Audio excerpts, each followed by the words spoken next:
Welcome back to Night School, where we dive deep into all things kink, polyamory, and non monogamy. Today, we're exploring a topic that is both significantly intriguing and personally enriching: the science behind polyamory and human bonding.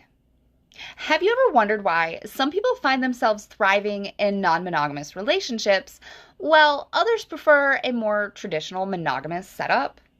What drives our desire for multiple partners? Or conversely, our commitment to just one?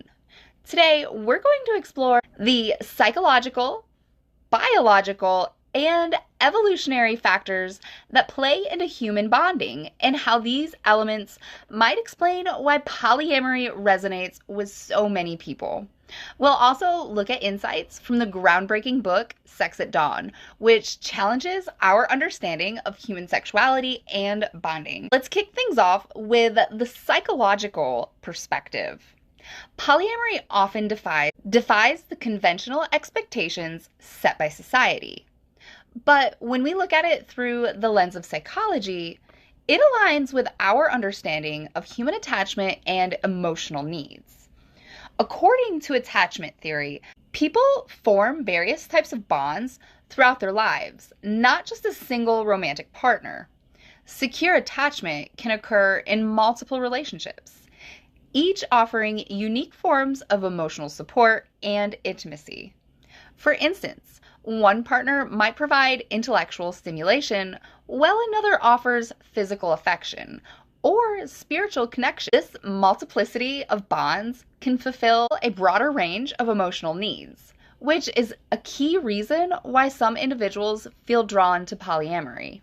Moreover, the concept of compersion, the joy in seeing your partner happy with someone else, illustrates the psychological flexibility required for successful polyamorous relationships. Compersion is essentially the opposite of jealousy and represents a heightened level of empathy and emotional intelligence. It's a skill that can be nurtured and developed over time, allowing people to find happiness in their partner's happiness, even if it comes from someone else. The biological perspective. Now let's dive into the biological aspects of human bonding. Humans are biologically wired for attachment and intimacy, but not necessarily with just one person. Hormones like oxytocin and vasopressin are central to our bonding processes. Oxytocin, often doubled as the love hormone, is released during moments of intimacy, such as hugging, kissing, and sexual activity. It fosters feelings of trust and connection, and interestingly, this isn't limited to just one partner. People in polyamorous relationships often experience oxytocin spikes with multiple partners, which supports the notion that our bodies can form strong bonds with more than just one person at a time. Dopamine, the other neurotransmitter associated with pleasure and reward, also plays a role here. It's linked to the excitement and novelty of new experiences, which can include forming new romantic connections. This might explain why some people feel naturally inclined toward polyamory. They are biologically predisposed to seek novelty and experience the pleasure associated with diverse, intimate connections. From an evolutionary standpoint, polyamory might be more in line with our natural inclinations than monogamy. Sex at Dawn, a book, provides a compelling argument against the traditional view that humans are naturally monogamous. The author suggests that our ancestors are more likely to have practiced a form of communal, non-monogamous mating. This is because such arrangements would have maximized genetic diversity and improved group cohesion, both of which are beneficial for survival. In prehistoric communities, sharing mates, resources, and responsibilities would have strengthened social bonds and ensured the survival of the group's offsprings, whether or not they were directly related to an individual.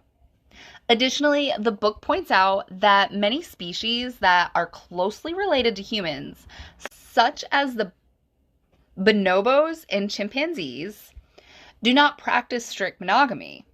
This further challenges the idea that humans are naturally monogamous. Instead, it suggests that our capacity for multiple attachments may have deep evolutionary roots, driven by the advantages of diversity and adaptability. Let's integrate some insights from Sex at Dawn to understand this even deeper. The book argues that the agricultural revolution around 10,000 years ago, which led to the development of private property and inheritance laws, significantly shifted human mating patterns toward monogamy and exclusivity. Before this shift, sexual exclusivity was not necessarily the norm, and communities were often organized around shared resources and mutual support. The authors highlight how jealousy and possessiveness may have been less prominent in these early societies because sexual relations were more fluid and communal.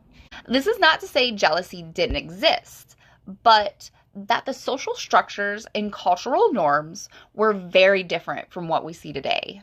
Understanding these historical contexts can help us recognize that polyamory isn't a modern-day invention or trend, but rather a return to a form of social organization that might have been prevalent in our past. It challenges the cultural norms that equate love with exclusivity and suggests that love can be abundant and shared without diminishing the value of individual relationships. Research in psychology and neuroscience suggests that our ability to form multiple attachments might also contribute to greater emotional resilience.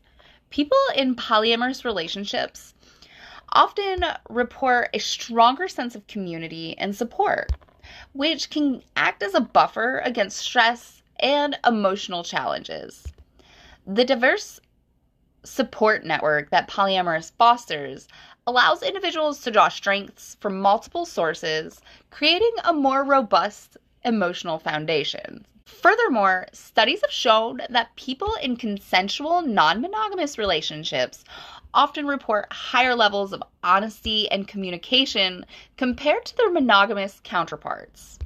This emphasizes on openness in communication and can lead to a deeper self-awareness and a more nuanced understanding of one's own emotional landscape.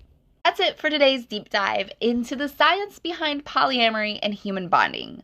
We've covered a lot of ground, from understanding how different types of attachment styles influence our ability to connect with multiple partners, to the psychological and biological factors that make polyamory a natural and viable relationship structure for many people. Remember, polyamory isn't just a lifestyle choice. It's deeply rooted in our human capacity for love, empathy, and complex social bonding. And as we continue to explore the intricacies of human relationships, it's important to keep in mind and recognize that there's no one-size-fits-all approach to love.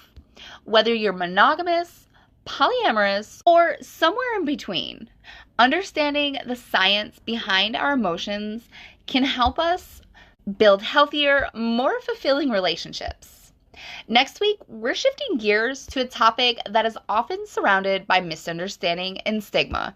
Destigmatizing BDSM, Part 1. We'll be exploring what BDSM really is, breaking down some common myths, and discussing why destigmatizing these practices is crucial for fostering a more inclusive and understanding society. Whether you're curious, experienced, or just want to learn more, this upcoming episode is for you. So don't forget to like, subscribe, and hit that notification bell so you never miss an episode.